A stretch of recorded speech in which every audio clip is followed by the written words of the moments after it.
Salut à vous tous qui suivez la matinale On est ensemble en ce moment et bienvenue dans High Tech.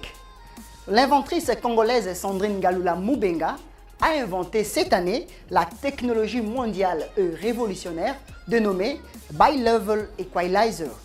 Mais ce n'est pas tout, elle vient d'être reconnue comme l'ingénieur de l'année 2018 par la prestigieuse Association des électriciens et électroniciens de Toledo aux USA. Regardez. L'inventrice congolaise Sandrine Galula Mubenga, docteur en génie électrique de l'Université de Toledo aux États-Unis, a inventé cette année la technologie mondiale et révolutionnaire Bi-Level Equalizer, un égaliseur de batterie à lithium utilisé pour les voitures électriques et hybrides, le système solaire, le réseau électrique, le satellite et dans le domaine aérospatial.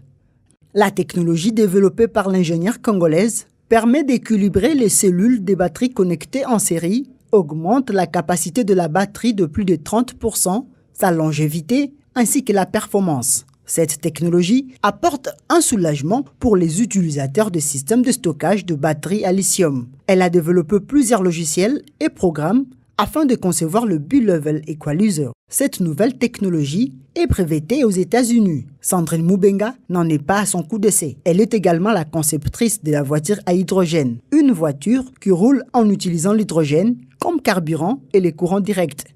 Une autre caractéristique de cette voiture, elle est silencieuse et ne produit que de l'eau comme déchet. Elle ne pollue pas. L'inventrice congolaise a conçu également une station-service à hydrogène qui fonctionne à l'énergie solaire. Son principe de fonctionnement est simple. Décomposer l'eau en hydrogène et oxygène, puis recueillir l'hydrogène dans des réservoirs. La voiture peut donc rouler jusqu'à la station et faire le plein d'hydrogène. La professeure Sandrine Mubenga est la lauréate du prix de l'ingénieur de l'année 2018.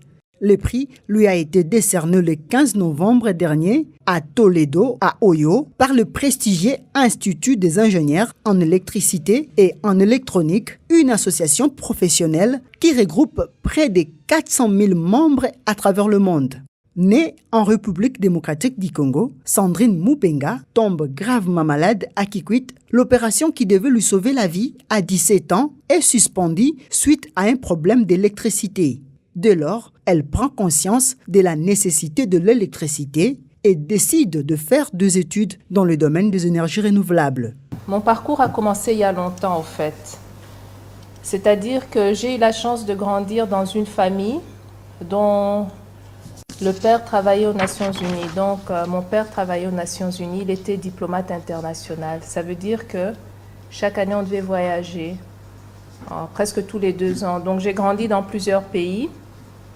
Et quand mon père a pris sa retraite anticipée, nous sommes rentrés, pas à Kinshasa, on est rentré au Congo, mais on est rentré à Kikwit, dans la ville de Kikwit. Donc, si vous connaissez Kikwit, c'est une ville qui n'a pas d'eau et qui n'a pas d'électricité.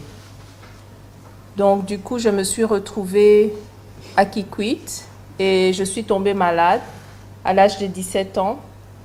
Et le docteur m'a dit qu'il fallait absolument m'opérer. Et malheureusement, il n'y avait pas de, comme je vous ai dit, il n'y a pas de courant à Kikwit, donc il faut le groupe électrogène. Et malheureusement, il n'y avait pas de carburant dans la ville. Mon père a cherché partout, il ne trouvait pas de carburant. Donc pendant 3 jours, ma vie dépendait de l'électricité.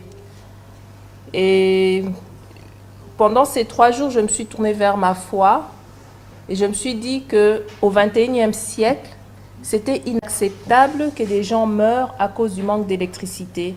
Donc, j'allais dévouer ma vie à trouver des solutions pour pouvoir procurer l'électricité dans des endroits comme Kikwit. Et c'est quand j'ai décidé de devenir ingénieur en électricité. Bravo à la savante congolaise, l'ingénieure Sandrine Mubenga. Vous êtes une motivation et un modèle pour la jeunesse africaine. Merci à vous tous de nous avoir suivis. On se retrouve prochainement pour un autre numéro. Au revoir.